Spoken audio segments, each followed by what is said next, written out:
What is up, everyone? Today we have a Craftsman. It is one of the newer Briggs 7.25 foot-pounds torque, 163 cc's OHV engine, and the owner says it needs a new gasket.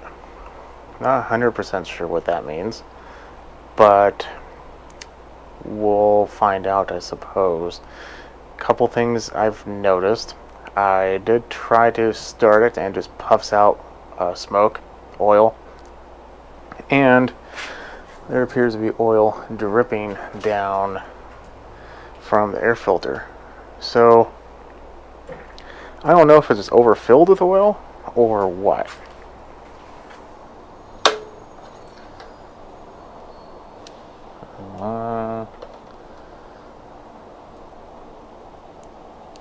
It's definitely looking a tad bit heavy on the oil.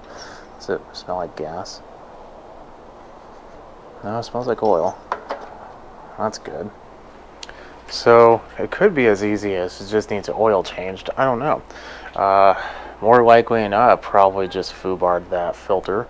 So we might have to put a new one in there. So let's go ahead and take a look at that. But before we do have to mention, if you like watching small engine videos or hanging out in the garage with someone who fix small engines, then I invite you to subscribe. I post a couple times a week and will answer any questions you have, even if it's not about the machine in the video. So subscribe. Now that's over with, let's look at that filter.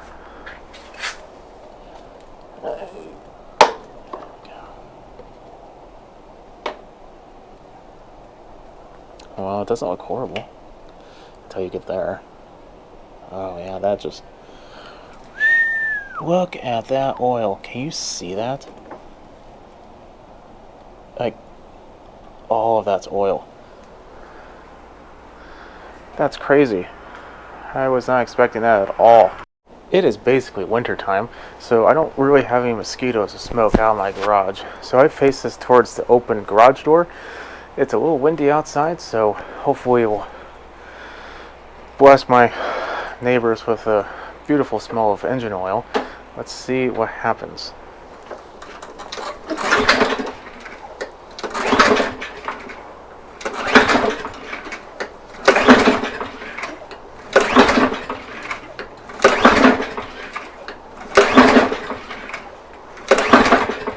Nothing happens.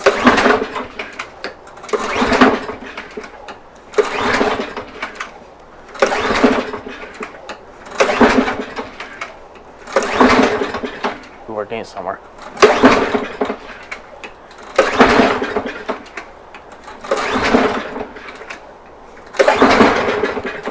Oh, there it goes.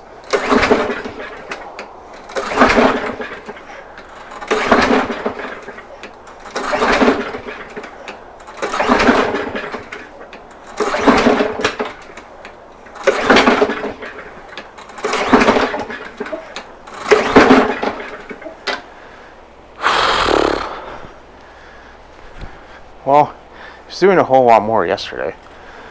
I'm going to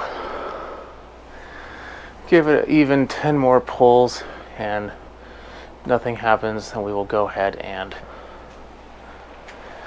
just start working on it.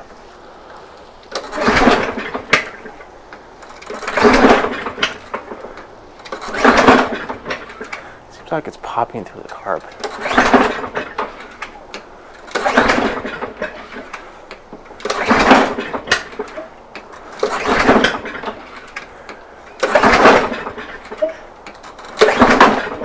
How many was that?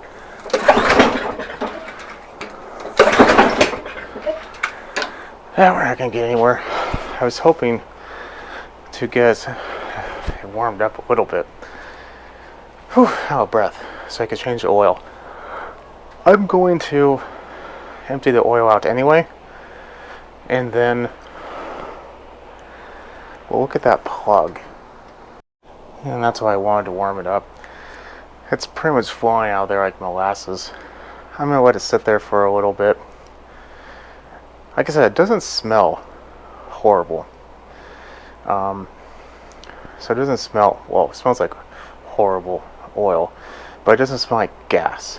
And it's not super liquidy, like it's gas oil mix. So I'm thinking it was just overfilled, and that's our problem. I'm gonna let this drain out. I'm gonna go do an errand real quick. I'll probably be gone for about a good half an hour, 45 minutes. That should be enough time for this to be completely, majority of the way drained out, and we'll put new oil in there and we'll give it a pull. If it still doesn't do anything, we'll go ahead and dig further. I'm thinking potentially valves. Before I'm leaving, I wanted to look at the blade because it's on its side. I'm trying to see if it's bent in any weird places. It shouldn't be bent. I could hit a rock or something. It doesn't look like it, because that would mean a potential flying or a shear wheel. Flywheel key was sheared. There we go. I know I can speak. And that could be giving us a popping through the carb as well. But that doesn't look like it's that doesn't look like it's going to be this case. There we go. I know what you're thinking. Why do you say spark plug when later you said valves? I said spark plug because it could be just covered in oil. So, yeah.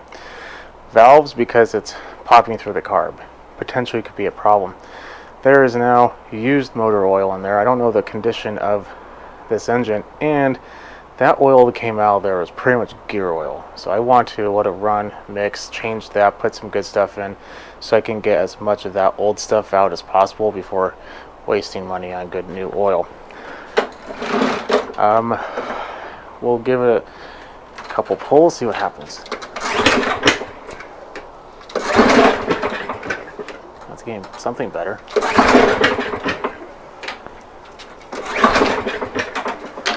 Let's give it some help.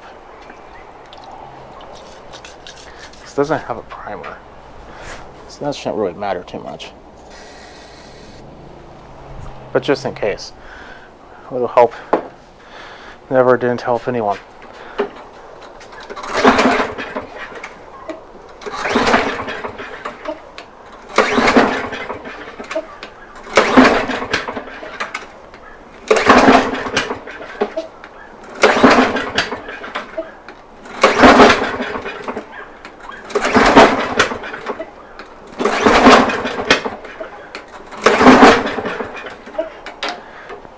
Yeah, we're going to look into the valves. Well, took a look at the plug, and let's just say it's not impressive. It's pretty much just soaked in oil. So that's not usually healthy for a normal operation. But I think before I put in a new one, I'll probably give this a few pulls. What ends up happening after you overfill an engine like this with oil is it will seep past the piston rings and into the combustion chamber. And now I'm thinking about it, we're going to want to put this up on a little bit of elevation in the front end. So when you pull on it, it will either hydrolock, which is a possibility. It could have happened today, but we didn't for whatever reason. And it also can foul the plug. In addition to that, when you pull it over, a lot of that oil is probably going to get shoved into the muffler. So the first time you start this up, freight trains will be jealous of how much it smokes.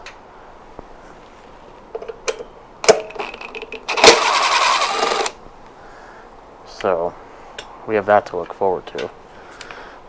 But let's see what we have.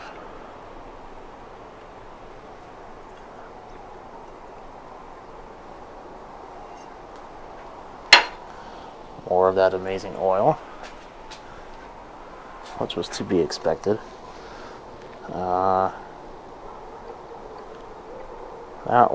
That valve is currently being compressed, and that valve is the intake. Well, let's at least check the exhaust while we're here. For this particular one, exhaust is on top and intake is on the bottom.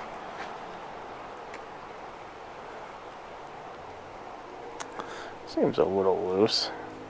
That was 4 thousandths. Let's try 6. That was also not the tightest. So I think we're going to attempt to tighten those. I'm trying to remember exactly how this setup works.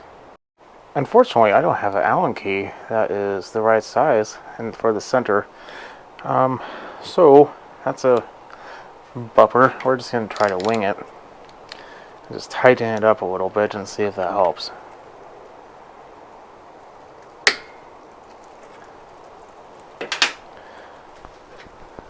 And if it does, we will do it properly later. Okay, so that helped a lot. So we're good to go right there. I'm going to move this around a little bit so I can pull on the handle so I can spin the engine around a little bit. Now, let's go ahead and clamp that down. We'll wait for the other valve to be fully compressed.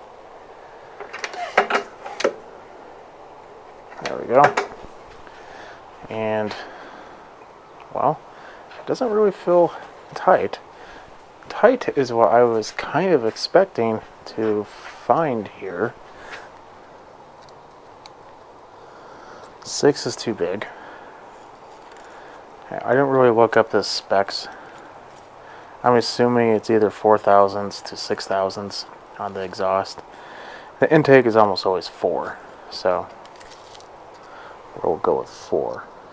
And 4 could be a tad tighter, just like a hair, less than a hair, like that weird undercoat that cats have.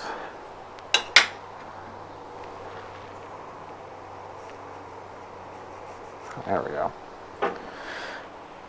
Now, we're going to put the cover back on, and I'm going to put it down, give it a couple pulls without the plug in it, try to see if I can't evacuate as much of that sludge, I guess would be the best term for it, out of the cylinder, and then I'm going to clean the spark plug.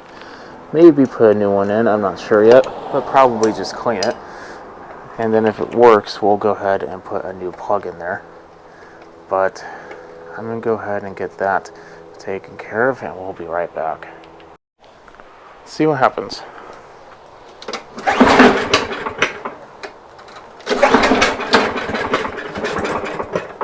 Oh, we're getting somewhere.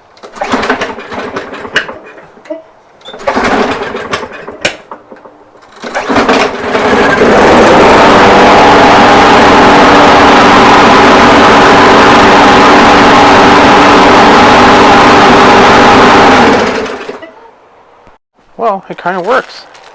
I stopped it because I don't really want to have all this grass flying around without an air filter on there. So I say we put an air filter on there, and then we'll give it a try again, and we'll see if it continues to be difficult. I don't know where the other cover is. Here we go. So we'll put both covers on there just so that it doesn't like vibrate off. And then later I'll come back out and see if it does the exact same thing again or if it's fixed.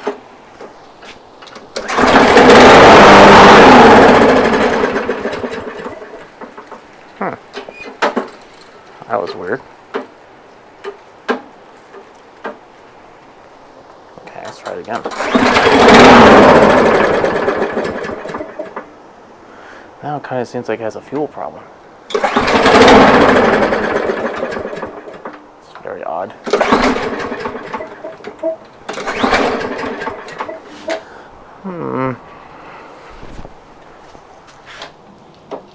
Something I am noticing is it doesn't seem to have a whole lot of travel on the cable. Like, it seems like it could be stretched.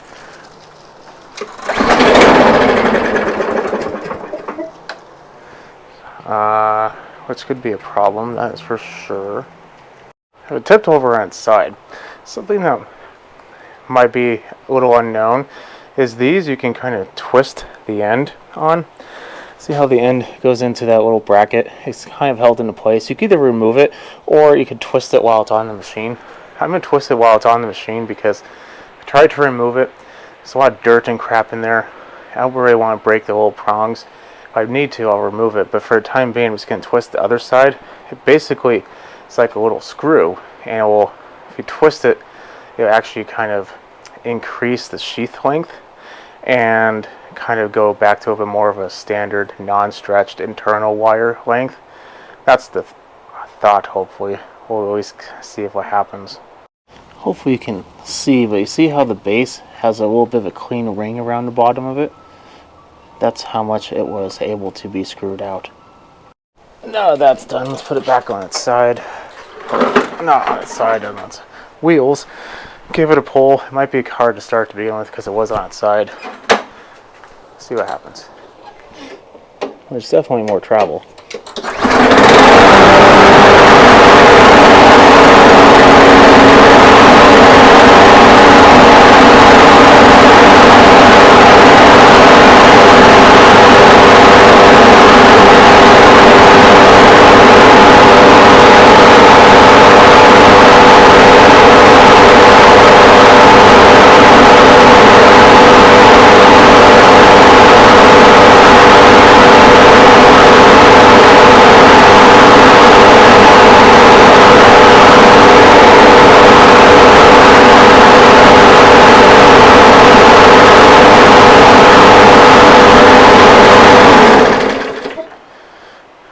Well, it appears to be doing a whole lot better.